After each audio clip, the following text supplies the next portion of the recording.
Sanit Singh. Welcome to my channel and let's learn with Little Guru. So today's our topic is pronoun. But before start our topic, I want to tell you something. If you all know learning is a lifelong process and learning is never end, and I am also a learner. So if I make any mistake in this video, so you can please give me an advice at the comment section so I can further improve myself. So now let's come to our topic, pronoun. So what is pronoun, friends? Pronoun का meaning होता है सर्वनाम। यहाँ पे pronoun का जो definition है वो दिया है friends, pronoun is the word that use in the place of noun. Pronoun एक ऐसा वर्ड है जो कि नाउन की जगह पे यूज होता है। अब हमने नाउन के बारे में फ्रेंड्स पढ़ा था अपनी प्रीवियस क्लास में, तो नाउन के बारे में हमने ये पढ़ा था कि all living words in the world are called noun. सो ये जो नाउन है फ्रेंड्स, ये प्रोनाउन इसके जगह पे यूज होते हैं। ये प्रो मतलब होता है फ्रेंड्स किसी की जगह पे लगना, और नाउन मतलब होता है all living words in the world are called noun. So pronoun मतलब वही है कि नाउन की जगह पे जो वर्ड्स यूज हो जाते हैं उन्हीं को हम प्रोनाउन कहते हैं। ठीक है फ्रेंड्स, प्रो नाउन। और इसके एग्जांपल क्या होते हैं? ही, जैसे हम कहते हैं he is a good boy. तो अब जैसे आप लोग सोचते होंगे फ्रेंड्स कि ये जो प्रोनाउन है इसे हम पढ़ते क्यों हैं, क्या जरूरत है प्रोनाउन पढ़ने की? भाई क्यों जरूरत है? तो आइए मैं बताता हूँ। जैसे कोई मेरा इंटरव्यू ले रहा होता है, बोलते हैं सानिध्य जी आपके फादर का नाम क्या है? तो मैं कहता हूँ सानिध्य, मैं कहता हूँ माय फादर नेम इज, जो भी हो, माय मदर। उससे मैं आपके मदर का क्या नाम है बोलूँगा माय मदर नेम इज। अब यहाँ माय ये प्रोनाउन लग जा रहा है। अब अगर यहीं पे प्रोनाउन ना होता तो हम क्या बोलते? सानिध्य फादर नेम इज, सानिध्य मदर नेम इज, सानिध्य लाइक टू प्ले, सानिध्य लाइक आइसक्रीम, ये सब बोलते हैं। तो उसी के फ्रेंड्स हम बात है सानिध्य बोलते तो लिखने में भी कितना मुश्किल होता, प्लस सेंटेंस भी पूरा रॉन्ग लगता, सुनने में भी अच्छा नहीं लगता और लिखने में भी इजी नहीं था। सो फ्रेंड्स इसी के लिए हमने बनाया प्रोनाउन, यानी माय नेम इज सानिध्य Singh, my father name is जो भी हो, माय मदर नेम इज जो भी हो, I like to eat ice cream, I भी है, आई मैं। तो यही सब प्रोनाउन बनाए के लिए ताकि हमें सुनने में भी बढ़िया लगे, लिखने में भी इजी हो और बार बार उस वर्ड का हम यूज ना भी करें, इसीलिए वर्ड प्रोनाउन बनाया गया। So friends there are 6 kinds of pronoun. यहाँ पे 6 काइंड होते हैं। कितने? 6 काइंड्स होते हैं प्रोनाउन के। उसमें से सबसे पहला फर्स्ट काइंड होता है पर्सनल प्रोनाउन। इसे हम पुरुषवाचक सर्वनाम कहते हैं। ये जो फ्रेंड्स हमारे पर्सनल प्रोनाउन है, personal pronoun is denotes and person. ये पर्सन को डिनोट करता है। किसको? पर्सन को। एक किससे पर्सन को डिनोट करता है? एग्जांपल में जैसे आप देखिए आई मैं पर्सन हूँ, इंसान हूँ। वी हम एक पर्सन है, इंसान है। यू तुम, और जो मेरे सामने वाला खड़ा तुम भी है, वो भी तो एक इंसान ही होगा, एक पर्सन है। ही वो एक पर्सन है, शी वो एक लड़की है तो एक इंसान है। इट दे मतलब वो सब, तो वो सब भी पर्सन इंसान है। अब फ्रेंड्स आपके माइंड में क्वेश्चन आ रहा होगा कि भाई ये इट क्यों लग गया है यहाँ पे? इट तो नॉन लिविंग थिंग के लिए यूज होता है। सो इट यहाँ पे इसलिए लगा फ्रेंड्स, कभी कभार हमें किसी का जेंडर नहीं मालूम होता है। जैसे अभी कोई हमारे किसी रिलेटिव को बच्चा पैदा होता है, हम जाते हैं, सो अभी हमें ये नहीं मालूम होता कि मेल है, फीमेल है, लड़का है कि लड़की है, तो हम कहते हैं इट इज़ वेरी क्यूट, बहुत क्यूट है ये। तो उसीलिए जब हम किसी चीज़ के बारे में हमें ना मालूम हो, जेंडर ना मालूम हो, उसीलिए हम इट का यूज़ करते हैं। और इट हमारे एनिमल के लिए भी यूज़ होता है, क्योंकि आपने पढ़ा होगा इट हमारा नॉन लिविंग थिंग के लिए यूज़ होता है, लेकिन कुछ जगहों पे इट लिविंग थिंग के लिए भी यूज़ होता है।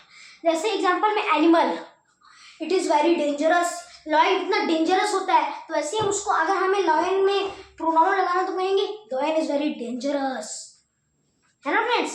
उसी लिए हमारा इट भी यूज हो जाता है कभी कभार। पर्सनल प्रोनाउन के फ्रेंड्स 3 टाइप्स होते हैं। कितने? 3 टाइप्स होते हैं। First person, second person, third person. First person मतलब उत्तम पुरुष। देखिए उत्तम पुरुष मैंने से क्यों बोला है, क्योंकि एक एग्जाम्पल है हम है बाकी सब कम है, हम है बाकी सब कम है। यहाँ हम अपनी बात करते हैं। आई आप समझ रहे हो कि आई तो हमें समझ आ रहा है कि आई मतलब मैं होता है, बट यहाँ वी तो लग गया। अभी मैंने एग्जांपल दिया हम है बाकी सब कम है, मतलब हम अपनी बात कर रहे हैं हम। सो इसीलिए यहाँ वी गाइस, जैसे हमारा, मेरा, यही सब हमारा हो जाता है फर्स्ट पर्सन के अंदर आता है। ठीक है फ्रेंड, इसीलिए हम इसे उत्तम पुरुष कहते हैं। नेक्स्ट इज सेकेंड पर्सन मध्यम पुरुष। ये जो मध्यम पुरुष होता है ना फ्रेंड्स, इसमें सिर्फ यू आता है, तुम। यू कैसे, अब यू तुम और आप दोनों के लिए यूज होता है। हमसे छोटे हैं तो तुम, हमारे बराबर है तो तुम, और हमसे बड़े हैं तो आप। यू, तुम, आप, तुम्हारा, इन सब में आता है। यू फ्रेंड्स कब यूज होता है? यू फ्रेंड्स कब यूज होता है? जब हम किसी दूसरे व्यक्ति से बात कर रहे हो। जब फर्स्ट पर्सन किसी से बात कर रहा हो और वो जिससे बात करता है वो सेकंड पर्सन में आता है, मतलब मध्यम पुरुष, यानी यू, तुम। तो ये फर्स्ट पर्सन कह रहे हैं ना तुम, वही इसके कहने का मतलब है friends. Our next is third person, अन्य पुरुष। He, she, it, they, he. अब देखिए, जब फर्स्ट और सेकंड पर्सन मिलके किसी के बारे में बात करें तो वो थर्ड पर्सन यानी अन्य पुरुष के अंदर आ जाता है। किसी और के बारे में बात करें, जैसे एग्जांपल ले लेते हैं, he is a good boy. First और सेकंड पर्सन बात कर रहे हैं, he is a good boy. He मतलब वह, यानी वह एक गुड बॉय है। और एक बात जानिएगा, जब ये दोनों किसी के बारे में बात कर रहे हो तो वहां उस समय इनकी बातें सुनने के लिए मौजूद नहीं होता है फ्रेंड्स। सो इसीलिए मैंने इसका थर्ड पर्सन नाम रखा है अन्य पुरुष। ठीक है friends, next is second type is interrogative pronoun. इसे हम प्रश्नवाचक सर्वनाम कहते हैं। क्या? प्रश्नवाचक सर्वनाम। अ वर्ड दैट आस्क क्वेश्चन, एक वर्ड जो कि क्वेश्चन पूछता है, वही हमारा इंट्रोगेटिव प्रोनाउन में आ जाता है। किसमें? इंट्रोगेटिव प्रोनाउन के अंदर। इंट्रोगेटिव प्रोनाउन के एग्जांपल है who, whom, what, whose, etcetera. So friends, हम कहते हैं to whom are you speaking, किससे तुम बात कर रहे थे? whom, यहाँ हमारा क्या हो गया? whom, तो ये हमारा क्या हो गया? Interrogative sentence. अब हम कहेंगे whose books are these, किसकी हैं ये सब बुक्स? whose आ गया क्वेश्चन फॉर्म में। सिंपल। इसमें भी फ्रेंड्स यहाँ मेन जानते क्या होता है? क्वेश्चन मार्क होता है। यहाँ क्वेश्चन मार्क लगना बहुत इंपॉर्टेंट होता है, तभी ये इंट्रोगेटिव प्रोनाउन होता है। अब next is demonstrative pronoun. Demonstrative pronoun को हम संकेतवाचक प्रोनाउन कहते हैं, संकेतवाचक सर्वनाम कहते हैं। अब इस संकेतवाचक को कहते हैं to point out something. A word that point out something is called demonstrative, means संकेतवाचक सर्वनाम कहते हैं। अब संकेतवाचक मतलब किसी चीज को पॉइंट आउट करना, किसी को संकेत देना। ये देखिए, ये पॉइंट आउट। एग्जांपल जैसे this, that, those, these, they, etcetera. This, ये, दिस। अब दिस हम किसी चीज को पॉइंट आउट कर रहे हैं, दिस। अगर आपको डिमॉन्स्ट्रेटिव प्रोनाउन पहचानना है तो अपनी उंगली उठा के देखिएगा कि हम उसे पॉइंट आउट कर पा रहे हैं। तो this is a very good boy. This हमने पॉइंट आउट किया ना, इसको उंगली उठा के पॉइंट आउट किया, तो वही हमारा आगे डिमॉन्स्ट्रेटिव के अंदर। That chair is very far to us, मतलब वो चेयर हमसे बहुत दूर रखी है। तो दैट किसी चीज को पॉइंट आउट किया हमने, हाँ किया, और जब हमने पॉइंट आउट किया तो डेमोन्स्ट्रेटिव प्रोनाउन यानी संकेतवाचक सर्वनाम के अंदर आ गया। Next those flowers are very beautiful, वो फ्लावर बहुत ब्यूटीफुल है। उंगली उठाई, दोस पॉइंट आउट किया, आगे डेमोन्स्ट्रेटिव प्रोनाउन। वैसे हमारे दीज और दे, वह, दीज, ये सब पॉइंट आउट किया हमने, डेमोन्स्ट्रेटिव हो गया फ्रेंड्स। ऐसे इसके बहुत सारे एग्जांपल्स होते हैं डेमोन्स्ट्रेटिव के। नेक्स्ट इज रिफ्लेक्सिव प्रोनाउन, निजवाचक सर्वनाम। Used an objective and it refers back to the subject of a sentence.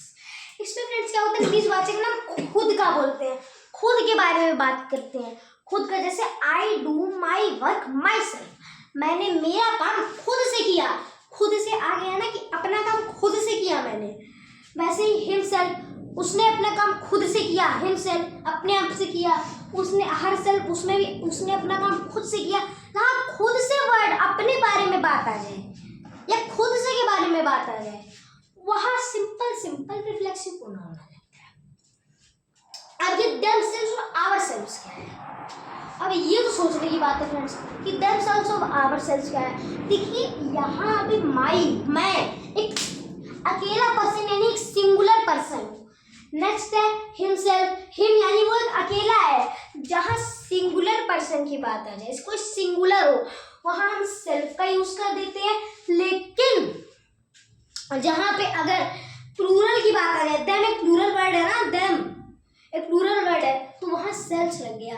जहाँ प्लूरल वर्ड की बात हो वहाँ सिंपल सिंपल सेल्स लग जाता है प्लूरल फॉर्म के लिए। ठीक है फ्रेंड्स, ऐसे ही आवर सेल्स होता है।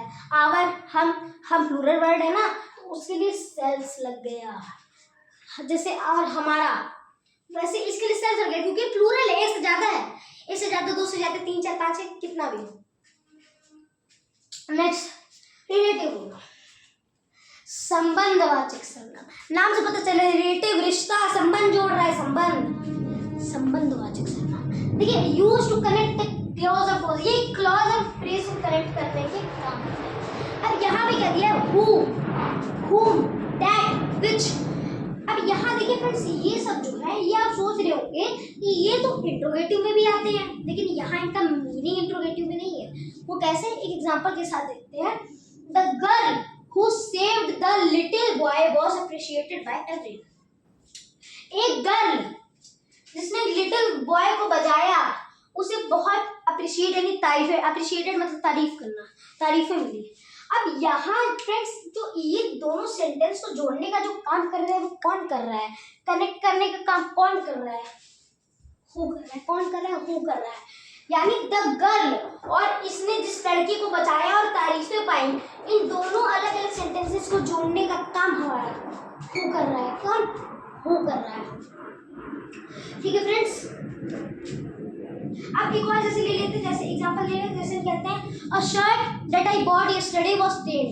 एक शर्ट जिसे मैंने कल खरीदा था उस पे दाग धब्बा लग गया, मतलब स्टेन मतलब धब्बा होता है, दाग, वही जो लग गया। सो दैट यानी अ शर्ट और दैट आई बॉट यस्टरडे, तो ये जो दैट है, बॉट आई यस्टरडे, एक दूसरे सेंटेंस को जोड़ने का काम कर रहे हैं। द शर्ट और दूसरे सेंटेंस को जोड़ने का काम कर रहा है दैट, जो कि दैट हमारा आता है इसके अंदर, रिलेटिव प्रोनाउन के अंदर, संबंधवाचक सर्वनाम के अंदर आता है। इंडेफिनिट प्रोनाउन, अनिश्चयवाचक सर्वनाम, does not refer to any particular person और थिंग्स। जिसके बारे में हमें ना पता हो, हमें ना मालूम हो, उसी को हम इंडेफिनिट प्रोनाउन कहते हैं। Example all. अब देखिए फ्रेंड्स, हमने ये तो जान लिया ऑल, सब।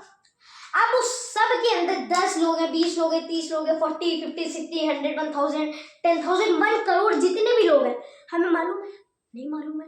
इतना पता है ऑल सब है, लेकिन सब में कितने हैं भाई, 10 है, 20 है, 30, हमें मालूम है, नहीं मालूम है, तो ये इंडेफिनिट हो गया। यानी हमें जिस चीज के बारे में ना मालूम हो वो हमारा इंडेफिनिट हो जाता है। फ्यू, कुछ, हाँ जैसे हम कहते हैं ना फ्यू, और कुछ है जैसे फ्यू राइस, मतलब कुछ चावल के दाने जैसे हम कहते हैं। जो फ्यू है, अगर हम कहते हैं फ्यू, हमारे सामने फ्यू लोग खड़े हैं, कुछ लोग खड़े हैं। अब वो कुछ 2 है, 3 है, 4 है, कि 4 लोग खड़े हैं मेरे सामने, 5 खड़े हैं, 10 खड़े हैं, 20, 100 खड़े हैं, 200 खड़े हैं, कितने खड़े मुझे मालूम है, नहीं मालूम है, मुझे नहीं पता है। तो फ्यू मालूम है हमें, आप ही बताइए, फ्यू है, आपके सामने कुछ फ्यू लोग खड़े हैं, आपको मालूम है फ्यू में कितने हैं, 10 है, 20 है, 30 है, नहीं मालूम है ना। तो हमारा इंडेफिनिट प्रोनाउन के अंदर आ गया, किसमें, अनिश्चयवाचक सर्वनाम के अंदर। मैनी, बहुत सारे, मैनी बहुत सारे। अच्छा ठीक है, मान लिया बहुत सारे। अब बहुत सारे के अंदर 100 है, 200 है, 300, 400, कितने हैं मालूम है, नहीं मालूम है। इंडेफिनिट अनिश्चयवाचक सर्वनाम, मालूम ही नहीं है कितने हैं, इनफाइनाइटी तक भी जा सकते हैं। ठीक है फ्रेंड्स, समबड़ी, कुछ लोग। अब समबड़ी कुछ लोग तो हैं, अब कुछ लोग कितने हैं, 10 है, 20 है, 30 है, 40 है, 50 है, 60, 70, 80, 90, 100, कितने हैं मालूम है आपको या मुझे, नहीं मालूम है। एक्सेट्रा, ऐसी बहुत सारी, everybody, anyone, etcetera. Everyone is sleeping in my bed. हर कोई मेरे बिस्तर पे सोता है, लेटता है, आराम करता है। सो एवरीवन का यूज यहाँ पे क्यों, एवरी यानी हर कोई। अब वो हर कोई में बहुत सारे लोग आ सकते हैं, दादा, चाचा, कोई बाहर का, कोई मेरा फ्रेंड, कोई भी आ सकता है, गाँव का भी कोई इंसान। सो हमें मालूम तो नहीं है ना कितने 10 आए, मेरे बिस्तर पे 10 लोग आराम किए, 20 लोग आराम किए, हमें नहीं मालूम है। तो इसीलिए हमने यहाँ एवरीवन का यूज कर दिया, और यही एवरीवन इंडेफिनिट प्रोनाउन के अंदर चला गया। किसके अंदर, इंडेफिनिट प्रोनाउन के अंदर, अनिश्चयवाचक सर्वनाम के अंदर। तो आई होप फ्रेंड्स कि आपको मेरी वीडियो अच्छी लगी होगी। सो अगर आपको मेरी वीडियो पसंद आई तो मेरे वीडियो को लाइक कर दीजिए, मेरे channel let's learn with little Guru subscribe कर दीजिए। और फ्रेंड्स मैं इतनी मेहनत करके इतना कंटेंट तैयार करता हूँ, अपने वीडियो बनाता हूँ, बट आप लोग मेरी वीडियो को फुल वॉच नहीं करते हैं एंड मेरी वीडियो पे कमेंट भी नहीं करते जो आपको एडवाइस देने के लिए कहता हूँ। सो प्लीज़ कॉपरेट करिए फ्रेंड्स, ताकि ऐसी वीडियो मैं आपके लिए लेकर आऊँ और ऐसी इन्फॉर्मेशन मैं आपको देता रहूँ। मैं सानिया मिलता हूँ आपसे अपनी नेक्स्ट वीडियो में, तब तक के लिए बाय बाय।